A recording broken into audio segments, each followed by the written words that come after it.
Karibu mtazamaji wa The World News katika kipindi hiki cha ulimwengu wa siasa. Mimi ni Adam Hussein. Rais wa Marekani Bwana Donald Trump amesema kwamba nchi ya Afrika ya Kusini haipaswi kuwa mwanachama katika G20 na amekataa kuhudhuria kikao hicho huko Johannesburg nchini Afrika ya Kusini. Rais huyo wa Marekani amesema kuwa Afrika ya Kusini inapaswa kuondolewa kutoka katika kundi la G20 na kwamba hatahudhuria mkutano wa kilele nchini humo. Akizungumza katika jukwaa la biashara la Marekani huko Miami, Trump alisema Afrika ya Kusini haipaswi hata kuwa miongoni mwa wanachama wa G20 tena kwa sababu kilichotokea huko ni kibaya. Akaongeza kuwa hatapeleka wawakilishi wa Marekani kwenda Afrika ya Kusini ambayo ndio mwenyeji wa mkutano kwa sababu anaamini mkutano wa G20 haustahili kufanyika katika nchi hiyo ya Afrika.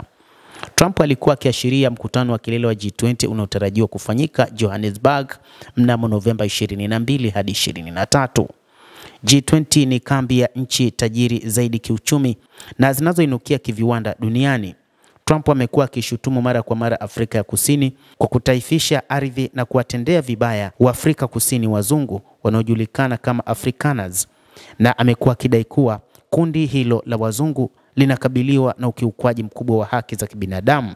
Hata hivyo, Afrika ya Kusini imekanusha hilo, huku wachambuzi wa mambo kutoka nchini humo wakisema kwamba ni kutokana na Afrika ya Kusini kujiingiza katika kesi ya The Hague kwa kuishtaki Israel, mshirika wa karibu wa Marekani, katika mahakama ya uhalifu, ambapo Afrika ya Kusini imedai kwamba ipo tayari kuhakikisha yale yanayotendwa na Israel huko katika ukanda wa Gaza lazima yadhibitiwe.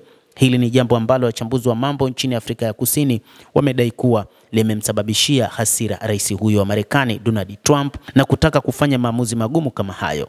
Katika mwezi Aprili, Trump alisema hapaswi kutarajiwa kwenda Afrika Kusini kwa ajili ya mkutano huo muhimu wa G20 kwa sababu eti wazungu hao wamepokonywa ardhi na wanakabiliwa na mauaji ya kimbari.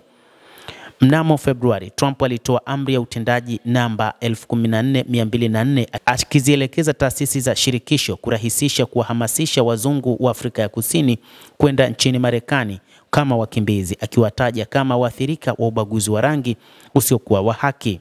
Serikali ya Afrika ya Kusini imekanusha madai ya Trump ikisema kwamba si ya kweli na hayana msingi wowote.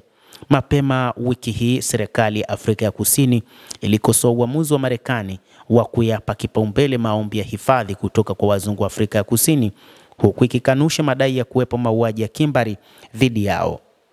Mtazamaji wa The World News, hayo ndio ambayo Bwana Trump anayaeleza wakati huu, akisema kwamba hataki kuitambua Afrika ya Kusini kuwa mwanachama wa G20 na kwamba hataweza kuhudhuria katika mkutano utakofanyika huko Johannesburg mnamo Novemba 22 hadi 23 mwaka huu.